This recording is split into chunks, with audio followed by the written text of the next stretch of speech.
ધ્વનિ પ્રદૂષણને લગતા જે જાહેરનામું કલેક્ટરશ્રી દ્વારા કરવામાં આવ્યું છે એની અમલવારી પોલીસ ડિપાર્ટમેન્ટે કરવાની રહે છે અને રાત્રે 10 વાગ્યા પછી આમ પણ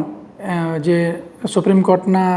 જે સૂચનો છે એ મુજબ રાત્રે 10 વાગ્યા પછી આમ પણ ડીજે જે છે એ વગાડી શકાતા નથી અને દિવસે પણ જે ડીજે વગાડવામાં આવે એના ડેસિબલ નક્કી છે કે રેસિડેન્શિયલ એરિયામાં કોમર્શિયલ એરિયામાં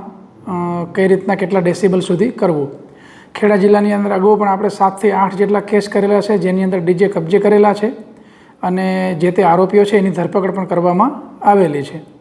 ડીજેથી ઘણા બધા પ્રકારના નુકસાન જતા હોય છે, ખાસ કરીને જે શૈક્ષણિક સંસ્થાઓની આજુબાજુમાં, રેસિડેન્શિયલ વિસ્તારની આજુબાજુમાં, હોસ્પિટલ વિસ્તારની આજુબાજુમાં, સિનિયર સિટીઝનો હોય, બાળકો હોય, એને ઘણી બધી તકલીફો થતી હોય છે અને આ માટે લોક સુખાકારીને કારણે આ જાહેરનામું પ્રસિદ્ધ કરવામાં આવેલું છે. એટલે આ જાહેરનામાની અંદર જે શરતો નક્કી કરવામાં આવી છે એ કોઈપણ શરતનો ભંગ કરશે તો ડીજે ચાલકની વિરુદ્ધમાં ચોક્કસપણે કાર્યવાહી કરવામાં આવશે. ડીજે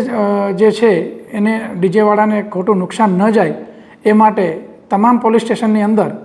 એ લોકોને બોલાવી અને આ જાહેરનામાની એમને સારી રીતે સમજ કરવામાં આવેલી છે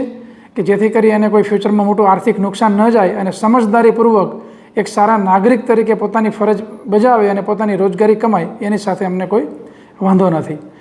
અને લોકોને જે અપીલ છે કે આ પ્રકારના જે ન્યુસન્સ કરતા હોય એવા કોઈ પણ ડીજેવાળા હોય, ખાસ કરીને હમણાં 2-3 બનાવ એવા પણ જોવા મળ્યા હતા કે જેની અંદર એ લોકો એકબીજાની સામે કોમ્પિટિશનમાં ઉતરતા હતા કે જેનું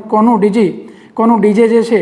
એ વધારે ઇફેક્ટિવ છે ને વધારે સાઉન્ડ કરે છે. આ પ્રકારના 4 ડીજે આપણે ખેડામાં અને ચકલાસી પોલીસ સ્ટેશનમાં કબજે પણ કરેલા છે અને લાંબો સમય સુધી એને પોલીસ સ્ટેશન ખાતે કબજે રાખેલા. તો આવા ડીજેવાળાઓને પણ ખાસ કહેવાનું